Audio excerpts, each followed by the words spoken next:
Pito adadakkel nga aktibidad ti impatumpal ti dugong Pilipino-Singapore kadagiti maudi a bulan iti tawen 2024. Kaadwan ket nakasentro iti salunat ken panangtulong kadagiti agkasapulan iti Pilipinas nang runa dagiti ubbing. Daytoy ti report.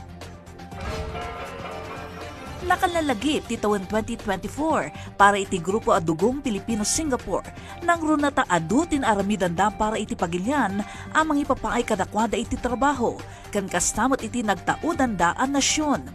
Iti Singapore, naragsak ti panakipasatda iti Global Walk iti bulan ti Oktubre 2024. Saan laang anapatibker ti banding da kadagiti kapada nga OFW ngam nakatulong dapay iti promosyon ti kampanya para iti nasaya at asalunat.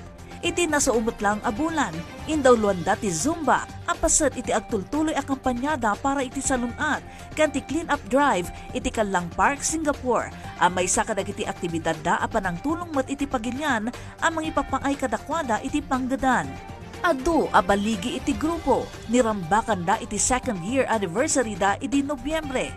Iti okasyon na bara ti partisipasyon ti Ifugao in Singapore. Kastamot ang naragsak ti dance exercise ti OFW Zumba Group.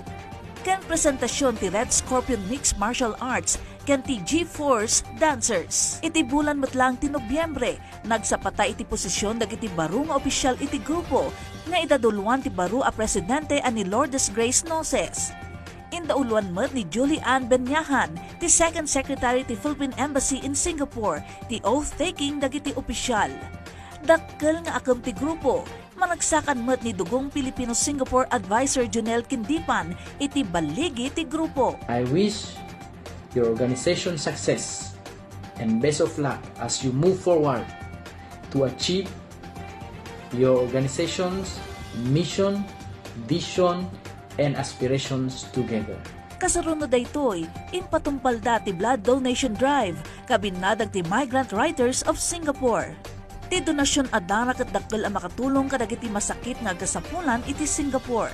Adda daman iti ballasiw taaw saan da makaliplipat nga agipawpawit iti tulong kadagiti agasapulan iti Pilipinas. Impatumpal dati feeding program iti Bangar La Union kasungbat iti Kiddaw ti Barangay Kapitan. Nagtitinulong da iti panagurnong iti tulong ken panag-impake kadagiti impawit na iti Pilipinas. Nagpawit da iti relief goods kadagiti biktima ti Bagyo Apipito, iti Bambang, ken Bagabag, Nueva Vizcaya. Naawat meten dagiti benepisaryo ti tulong iti Enero a 2 ita atawan. Sigon iti founder ti grupo, ani Candy Gina Salming, mauding aktibidad da iti tawen 2024 ti pamaskong handog para sa Visayas no sa dino nagnumar ti 135 a learner manipod kinder aging grade 3. Ang Dugong Pilipino Grupo dito sa Singapore ay very proud po kapag nakikita po namin ang aming 7 major successful activities na naganap noong October hanggang December 2024. It is our pride po na ang ating grupo ay isang instrumento para po makatulong tayo sa larangan ng kawang gawa. Kinuna na abaligi anay patumpalda dagitoy a proyekto, iti suporta dagiti kakailyan. Nagpapasalamat po kami sa lahat ng mga tumulong, lalo na po dyan sa Pilipinas. Ang ating mga sponsors, ang LBC Shipping Company, ang Fluid Healthy, mga coordinators, drivers, teachers, barangay officials, at mga volunteers. Hindi po namin ito magagawa kung hindi po sa malaking tulong ninyo. Laglagi pun tayo nga awan resat, uray ka anuman, uray sa dinuman, datayo ket Pinoy. Kakailyan, tapno updated kadagiti kaudyan na damdamag, kanayo na padaanan ti kang runana damag newscast ti PTV Cordillera. Lunes, aging Biyernes, tunggal alas 4, iti malem. I-like, i-follow, ken ag-subscribe iti social media platforms ti PTV Cordillera, iti Facebook, TikTok, ken YouTube.